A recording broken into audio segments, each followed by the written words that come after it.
Very famous Rayalaseema special శనగపప్పు పాయసం.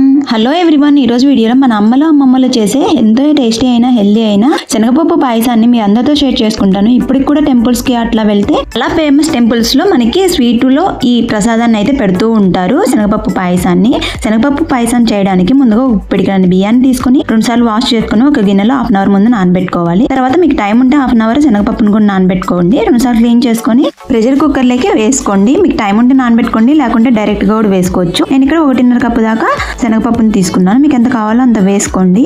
తర్వాత 1/2 లీటర్కి నీళ్లు పోసుకొని స్టవ్ మీద మీడియం ఫ్లేమ్లో ఉడికించుకుంటే ఎక్కువ మెత్తగా ఉడికిపోతాయి. హై ఫ్లేమ్లో 2 విజిల్స్ వచ్చే వరకు ఉడికించుకోండి.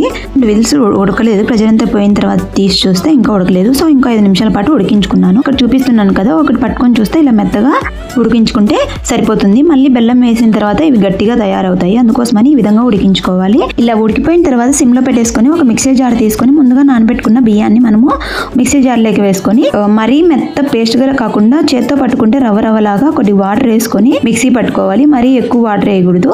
సో ఈ విధంగా రవ్వలా ఉంటే సరిపోతుంది. ఇందులోకి ఉప్మా రవ్వ చేసుకుంటాం కదా, గోధుమ రవ్వ, అది కూడా వేసుకుంటారు. సోజీ రవ్వ కాదండి, ఉప్మా రవ్వ. అది వేసుకుంటే అంత టేస్టీగా ఉండదు. సో కంపల్సరీ బియ్యం రవ్వ వేసుకుంటేనే చాలా రుచిగా ఉంటుంది. అండ్ మన అమ్మలు అమ్మమ్మలు చేసినంత అంత రుచిగా ఉంటుంది. తర్వాత బియ్యం రవ్వ వేసిన తర్వాత పాయసం అనేది చాలా గట్టి పడుతుంది. వాటర్ ఎక్కువే ఉంచుకోండి. సో ఒకవేళ వాటర్ తక్కువ అయితే మీరు వేడి నీళ్ళు కాచుకొని వేసుకోవచ్చు. బియ్య పిండి వేసిన తర్వాత కంటిన్యూస్ గా కలుపుతూనే ఉండాలి. ఇది వేసిన తర్వాత ఉడికే వరకు ఉడికించుకోవాలి. రవ్వ అంతా ఉడికి పచ్చివాసన పోయే వరకు ఉడికించుకుంటూనే ఉండాలి. దగ్గర పడుతుంది. మీకు అవైలబుల్గా ఉంటే పచ్చి కొబ్బరి పాలతో కలిపి వేసుకోవచ్చు.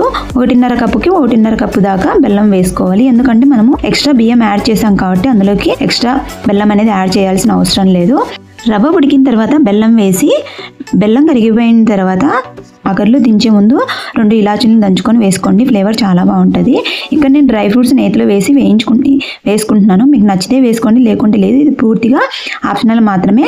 పాయసం రెడీ అయిపోయిన తర్వాత దించుకొని కూడా ఎటువంటి డ్రై ఫ్రూట్స్ లేకుండా నెయ్యితో సర్వ్ చేసుకున్నారంటే ఎంతో టేస్టీగా ఉండే మన పాతకాలం పాయసం అనేది రెడీ అయిపోతుంది. ఎప్పుడు మనం అందరం మర్చిపోతున్నాయి పాయసాన్ని. మీరు కూడా తప్పకుండా ట్రై చేయండి. వీడియో నచ్చితే లైక్ చేసి, షేర్ చేసి, సబ్స్క్రైబ్ చేయండి.